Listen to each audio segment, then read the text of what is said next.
നമ്മളൊരു ഹസ്കി മേടിക്കുവാണെങ്കിലും ഇപ്പം ബാക്കി ബ്രീഡ്സ് പോലെ ഇവരെ പുറത്തിട്ട് വളർത്താൻ പാടാണ്. ഇവരെ നമ്മളിപ്പോൾ അഥവാ ഇവർക്ക് പുറത്താണ് ഇവരെ നമ്മൾ ഗേജായിട്ട് ചെയ്യുവാണെങ്കിൽ മസ്റ്റായിട്ട് ഫാന് വേണം. അവർക്ക് ഫാന് ഇമ്പോർട്ടൻ്റ് ആയിട്ടുള്ളൊരു കാര്യമാണ്. അവർക്ക് ചൂട് ബാക്കി ബ്രീഡ്സ് പോലെ അവർക്ക് പറ്റത്തില്ല. അപ്പം AC നിർബന്ധമല്ല, ഫാനായാലും മതി. പക്ഷേ ഒരു കാരണവശാലും ചൂടത്ത് ഇവരെ ഇടരുത്. കാരണം ചൂടത്ത് ഇട്ട് കഴിഞ്ഞാൽ ഇവരുടെ കോട്ടിങ് ഒക്കെ നഷ്ടപ്പെടാൻ സാധ്യതയുണ്ട്. പിന്നെ ഗാർഡ് ഡോഗായിട്ട് ഹസ്കി ഒരിക്കലും നമുക്ക് കാണാൻ പറ്റത്തില്ല. ഹസ്കി എന്ന് പറയുന്ന ഒരു ഫ്രണ്ട്ലി ഡോഗാണ്. അപ്പം ഇപ്പോൾ കൊച്ചു പിള്ളേരായാലും വലിയവരുടെ ആയാലും എല്ലാം ഫ്രണ്ട്ലി ആയിട്ട് വളർത്തുന്ന ഒരു ബ്രീഡാണ്. ഹസ്കി നമ്മൾ കൂടുതലും ചൂസ് ചെയ്യുന്നത് ഒരു വീട്ടിലൊരു അംഗത്വമായിട്ട് വളർത്താനാണ്. അപ്പം വേറെ അഗ്രഷനോ കാര്യങ്ങളോ ഒന്നുമില്ല.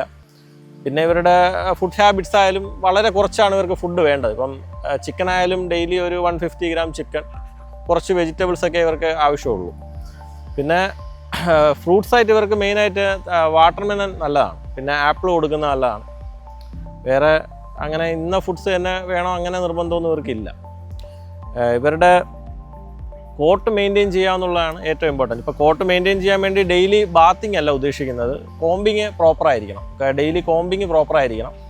അതിന് വേണ്ടി ഒരു 5 മിനിറ്റ്സ് മാറ്റി വയ്ക്കേണ്ടി വരും. കാരണം എന്നാൽ മാത്രമേ ഇവരുടെ ആ കോട്ട് നമുക്ക് നിലനിർത്തി കൊണ്ടുപോകാൻ പറ്റൂ. കാരണം ഐസിൽ വരെ ജീവിക്കുന്ന ഡോഗാണ്. അപ്പം അവർക്ക് അത്രയും ഹെൽത്തി ആയിട്ട് നമുക്ക് നിലനിർത്തണമെങ്കിൽ അവരുടെ കോട്ട് നല്ല രീതിയിൽ മെയിൻറ്റെയിൻ ചെയ്യണം. അപ്പം കോട്ട് മെയിൻറ്റെയിൻ ചെയ്യാൻ വേണ്ടി ഒരുപാട് ഫുഡ്സിൽ തന്നെ മാക്സിമം കാര്യങ്ങളുണ്ട്. പിന്നെ അതിന് പുറമേ നമുക്ക് കാൽഷ്യം മൾട്ടിവൈറ്റമിനൊക്കെ കണ്ടു ചെയ്യാം. പിന്നെ ഫിഷ് ഓയിൽ മസ്റ്റായിട്ട് കൊടുക്കുന്നത് നല്ലതാണ്. ഫിഷ് ഓയിൽ ഹസ്കി ബ്രീഡ്സിന് എപ്പോഴും കൊടുക്കുന്നത് കോട്ട് മെയിൻറ്റെയിൻ ചെയ്യാൻ ഉപകാരപ്പെടും.